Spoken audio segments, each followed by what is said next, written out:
नमस्कार बच्चों, स्वागत है आपका द पल्लवी एकेडमी में। और मैं पल्लवी गौड़ एक बार फिर से आपके बीच में उपस्थित हूँ एक नए पाठ के साथ में। तो बच्चों, मैं आज आपको अपनी इस वीडियो में प्रश्नों की सरल शब्दों में और संक्षिप्त रूप से उत्तर देने वाली हूँ। तो चलिए हम अपने पाठ की ओर बढ़ते हैं, लेकिन उससे पहले आप मेरे चैनल को जल्दी से सब्सक्राइब कर लें, मुझे ढेर सारी लाइक करें और बच्चों ज़्यादा से ज़्यादा शेयर करें। मेरे इन प्रश्नों के उत्तर के लिए आप अपने हाथ में नोटबुक पकड़िए, पेन पकड़िए और बोलिए, मेरे साथ प्रश्नों को पढ़ते जाइए और उत्तर को लिखते जाइए। तो बच्चों, पाठ का नाम है वर्दे और यह पाठ सूर्यकांत त्रिपाठी निराला जी के द्वारा लिखा गया है। इस पाठ में कवि ने माँ सरस्वती से भारत देश में नवीन भावों का संचार करने, नव चेतना का विस्तार करने के लिए प्रार्थना की है और इस पाठ में प्रार्थना रूप में वंदना करते हुए कवि ने माँ सरस्वती से वरदान मांगा है। तो हम अब इस पाठ के प्रश्नों की ओर चलते हैं। प्रश्न अभ्यास के प्रथम क्रम में सबसे पहले यहाँ पर कुछ शब्द दिए गए हैं जिनके अर्थों के बारे में शब्दकोश से छांटकर आपको अर्थ लिखने हैं। तो मैं इनके अर्थ आपको बताऊंगी, आप अपनी पुस्तक में या कॉपी में शब्द लिखें और उसके जो अर्थ हैं उनको भी नोट करते जाइए। तो आपके सामने पहला शब्द है वीणा वादिनी। वीणा बजाने वाली माता सरस्वती। वीणा वादिनी का अर्थ होता है बच्चों वीणा बजाने वाली माता सरस्वती। अगला शब्द है नव। नव यानी नया। अंध उर। अंध उर का अर्थ है हृदय का अंधकार। बंधन स्तर। बंधन स्तर के से आशय है बंधन के स्वरूप। विहग वृंद। विहग वृंद का अर्थ होता है पक्षियों का समूह। कलुष। कलुष का अर्थ है बच्चों मलिन या दूषित। तम हर। तम यानी अंधकार, हर यानी दूर करना, यानी अंधकार दूर करना। प्रकाश।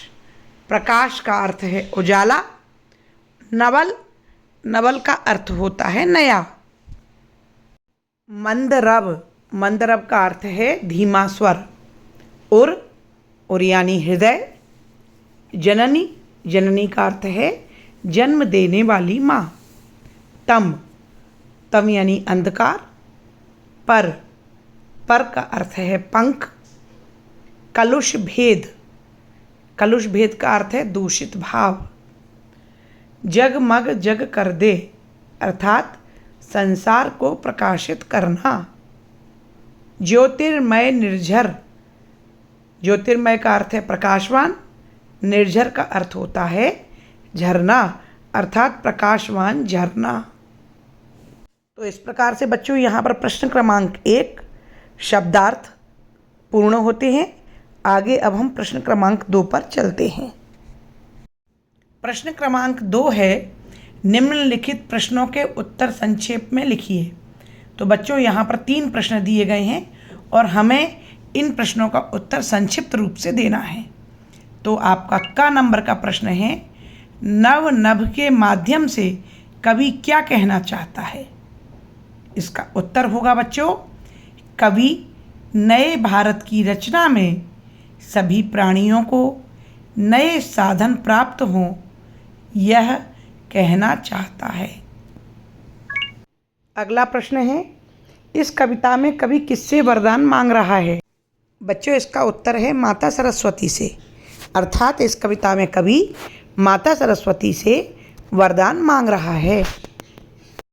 अगला प्रश्न है कवि भारत में कौन सा मंत्र भरने की बात कह रहा है। तो बच्चों इसका उत्तर है अमृत मंत्र भरने की, अर्थात कवि भारत में अमृत मंत्र भरने की बात कह रहा है। तो इस प्रकार से बच्चों यहाँ संक्षेप में उत्तर देने वाले प्रश्न समाप्त होते हैं। अब हम चलते हैं प्रश्न क्रमांक 3 की ओर। निम्नलिखित प्रश्नों के उत्तर विस्तार से लिखिए। तो बच्चों इन प्रश्नों के उत्तर थोड़े हमें बड़े रूप में लिखना होंगे और ये लगभग 3 नंबर के प्रश्न आते हैं। तो हम का नंबर का प्रश्न देखते हैं। कवि माँ सरस्वती से क्या वरदान चाह रहा है। तो बच्चों इसका उत्तर होगा, कवि वरदान मांगता है कि संपूर्ण भारतवर्ष में स्वतंत्रता, नवीन चेतना और नवीन भावों का अमृत मंत्र भर जाए। सभी प्राणियों के हृदय से अज्ञानता का अंधकार नष्ट हो जाए, ज्ञान का झरना बहने लगे। कवियों के हृदय में नवीन भावों और नवीन विचारों का जन्म हो, जिससे नवीन काव्य की रचना हो सके। प्रश्न, कवि प्रकृति की हर वस्तु में नया रूप क्यों देखना चाहता है? तो बच्चों इसका उत्तर होगा, कवि के अनुसार प्रकृति अपने गतिमान स्वरूप में मनुष्य के मन को शुद्धता, पवित्रता और कोमलता प्रदान करती है। इसलिए वह चाहते हैं कि प्रकृति में कोई भी वस्तु पुराने स्वरूप में ना रहे, जिससे वह प्राणी के हृदय में मधुरता, भावुकता और सजीवता को जन्म दे सके। यहाँ प्रश्न क्रमांक 3 पूर्ण होता है। अब हम चलते हैं प्रश्न क्रमांक 4 की ओर। प्रश्न क्रमांक 4, निम्नलिखित पंक्तियों की उचित शब्दों से पूर्ति कीजिए। बच्चों यहाँ पर कविता की कुछ पंक्तियाँ दी हैं, उनमें आपको सही शब्द भरकर उन पंक्तियों को पूरा करना होगा। तो देखते हैं का, कलुष भेद तम हर रिक्त स्थान भर। तो बच्चों इसकी पंक्ति में शब्द भरा जाएगा प्रकाश। कलुष भेद तम हर प्रकाश भर। दूसरी पंक्ति है काट अंध उर डैश स्तर।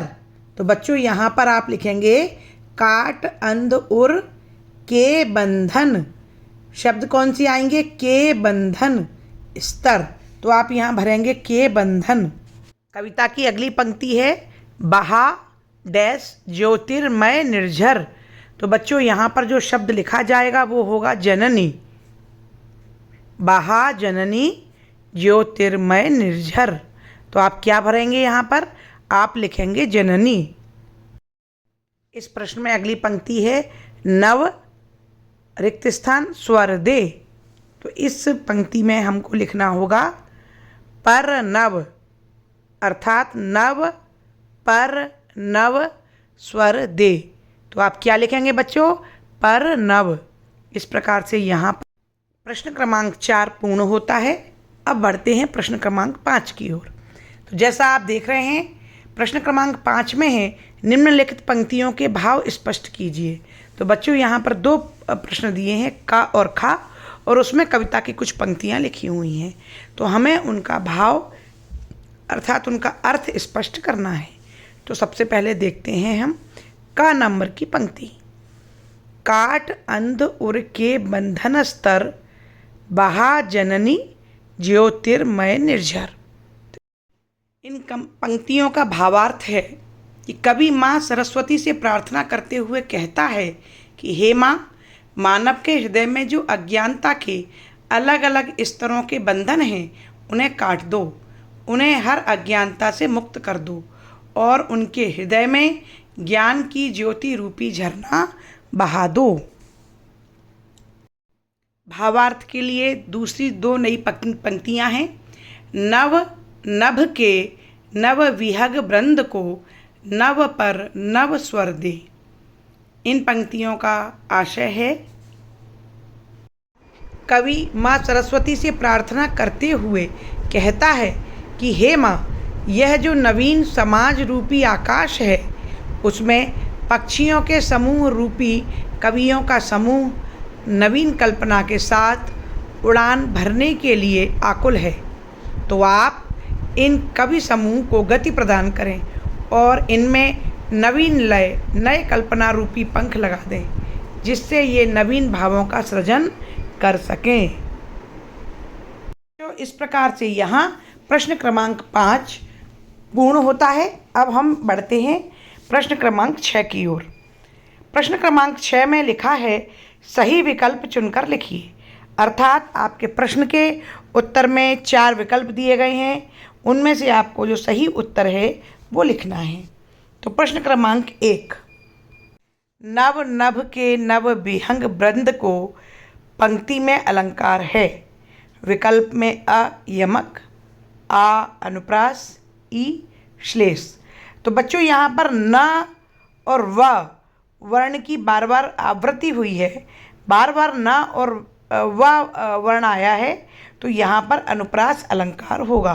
तो आपका सही उत्तर है अनुप्रास अलंकार।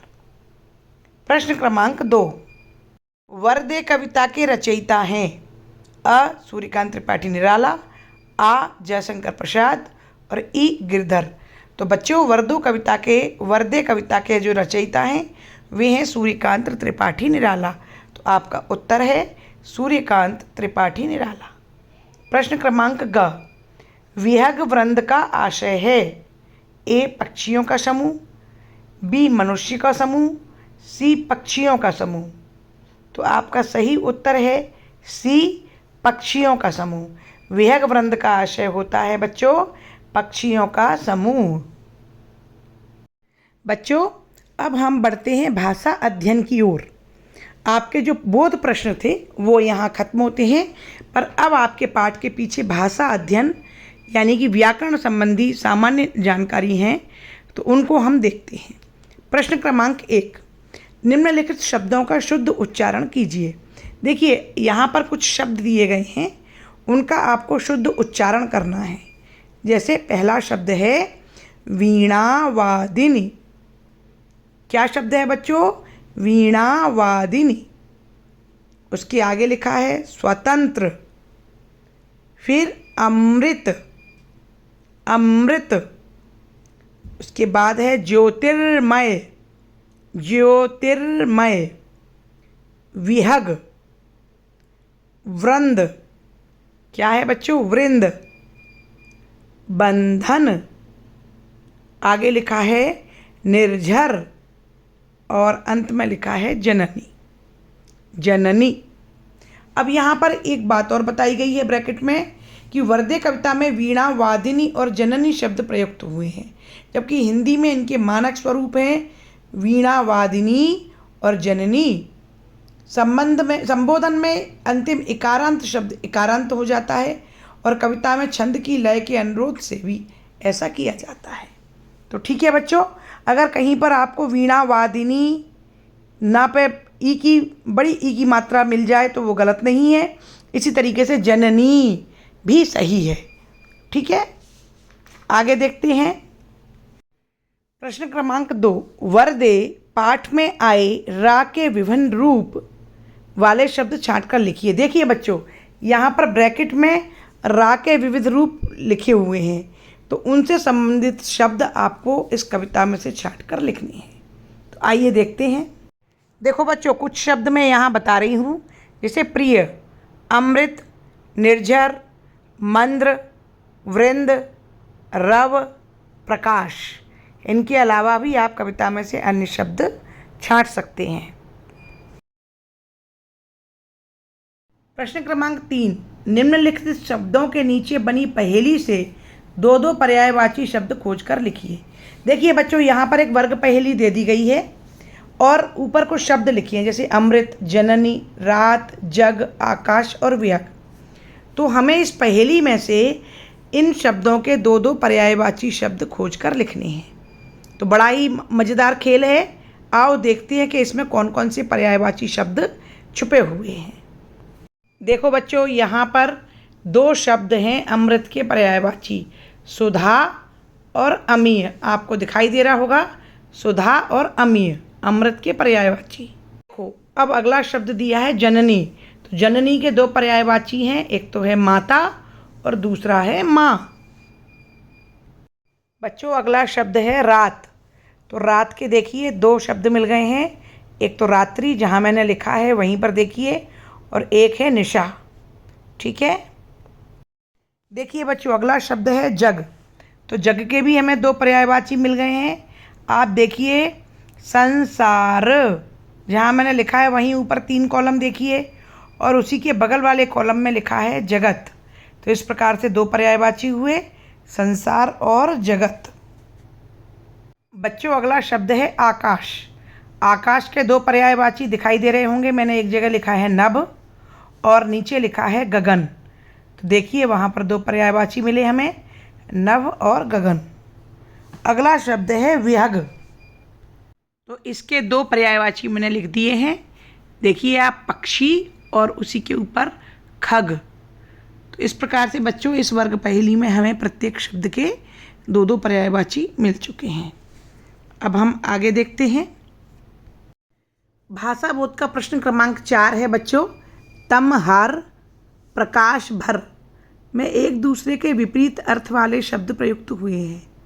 इस प्रकार के 5 शब्द लिखिए जिनसे विपरीत अर्थ विलोम प्रकट होता हो। उदाहरण भी इन्होंने दे दिया, जैसे तम का विलोम है प्रकाश। तो इसी प्रकार से बच्चों रात का विलोम है दिन, अंधेरे का विलोम है उजाला, सुख का विलोम है दुख और अच्छा का विलोम है बुरा। बच्चों यहाँ आपके भाषा बोध में बीच में उपमा अलंकार के बारे में भी बहुत ही महत्वपूर्ण जानकारी दी गई है। थोड़ा सा हम उसे भी देख लेते हैं। देखिए, नंदनवंशी फूल उठी वह छोटी सी कुटिया मेरी। इस पंक्ति में कुटिया उपमेय है, नंदनवन उपमान है, फूल उठी साधारण धर्म तथा सी वाचक शब्द हैं। इस प्रकार उपमा के 4 अंग होते हैं, उपमेय, उपमान, साधारण धर्म और वाचक शब्द। अब उपमेय क्या होता है? जिस व्यक्ति या वस्तु की किसी अन्य से तुलना की जाती है उसे उपमेय कहा जाता है। जैसे कुटिया शब्द उपमेय है क्योंकि कुटिया की तुलना नंदनवन से की गई है। उपमान क्या होता है? जिस प्रसिद्ध व्यक्ति या वस्तु से उपमेय को समानता या तुलना की जाए उसे उपमान कहते हैं। यहाँ नंदनवन की समानता कुटिया से की गई है, इसलिए नंदनवन उपमान है। साधारण धर्म, उपमेय और उपमान में पाया जाने वाला समान गुण साधारण धर्म है, जैसे कि फूल उठी। वाचक शब्द, वाचक वे शब्द हैं जो उपमेय और उपमान में पाए जाने वाले गुण को समानता प्रकट करते हैं, यथा सी। इसके अतिरिक्त जैसा, सम, सरिस, तुल्य आदि शब्द समानता बताने के लिए प्रयोग किए जाते हैं। अब यहाँ परिभाषा दी गई है बच्चों, जहाँ एक वस्तु की दूसरी वस्तु से समानता या तुलना की जाती है वहाँ उपमा अलंकार होता है। 2 वस्तुओं में रूप, गुण आदि के आधार पर समता या तुलना की जाती है। तो बच्चों यहाँ पर प्रश्न बनता है, उपमा अलंकार किसे कहते हैं? आपका उत्तर होगा, जहाँ एक वस्तु की दूसरी वस्तु से समानता या तुलना की जाती है वहाँ उपमा अलंकार होता है। जैसे नंदनवंशी फूल उठी वह छोटी सी कुटिया मेरी। अब यहाँ पर प्रश्न क्रमांक 5 में देखते हैं क्या दिया है।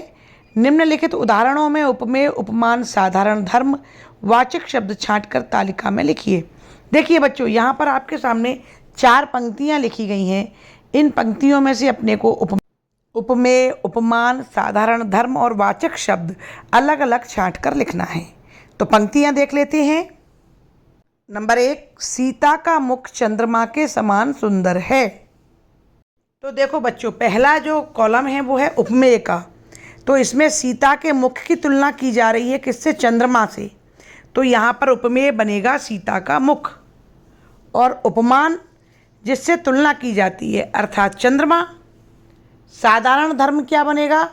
सुंदर, क्योंकि सुंदरता के गुण के आधार पर ही तुलना की जा रही है। तो यहाँ पर साधारण धर्म में आएगा सुंदर। और वाचक शब्द बनेगा समान के समान। समझे बच्चों? पीपर पात सरिस मन डोला। इस पंक्ति में जो पीपल है वो है उपमान, मन हुआ उपमेय और इसका साधारण धर्म हुआ डोलना, है ना। और जो वाचक शब्द है वो हुआ सरिस। अगली पंक्ति है हरिपद कोमल कमल से। तो हरिपद ये हुआ उपमेय, कमल हुआ उपमान, साधारण धर्म है कोमल और वाचक शब्द है से। अंतिम पंक्ति है नंदनवंशी फूल उठी वह छोटी सी कुटिया मेरी। तो देखिए बच्चों, यहाँ पर जो कुटिया है वो है उपमेय और उसकी तुलना की गई है नंदनवन से। तो उपमान हुआ नंदनवन। और किस आधार पर की है? फूल उठने पर। तो फूल उठी हुआ साधारण धर्म और वाचक शब्द हुआ सी। तो इस प्रकार से बच्चों यहाँ पर हमारा भाषा बोध समाप्त होता है और ये पाठ भी पूर्ण होता है। तो इस प्रकार से मैंने यहाँ पर आपको इस पाठ के प्रश्नों के संक्षिप्त उत्तर दिए हैं। इसी प्रकार से आप आगे की वीडियो देखते रहिए। मैं इसी प्रकार से अपने अगले वीडियो में किसी और नए पाठ के प्रश्नों के उत्तर या संक्षिप्त सार प्रस्तुत करने वाली हूँ। और मेरी सभी वीडियो से जुड़े रहने के लिए जल्दी से आप मेरे चैनल को सब्सक्राइब करें, मुझे ढेर सारे लाइक करें और शेयर अवश्य करें बच्चों, जिससे कि और भी ज़्यादा बच्चे इन पाठ के प्रश्नों से लाभान्वित हो सकें। आपके उज्जवल भविष्य के लिए बहुत बहुत शुभकामनाएं। धन्यवाद।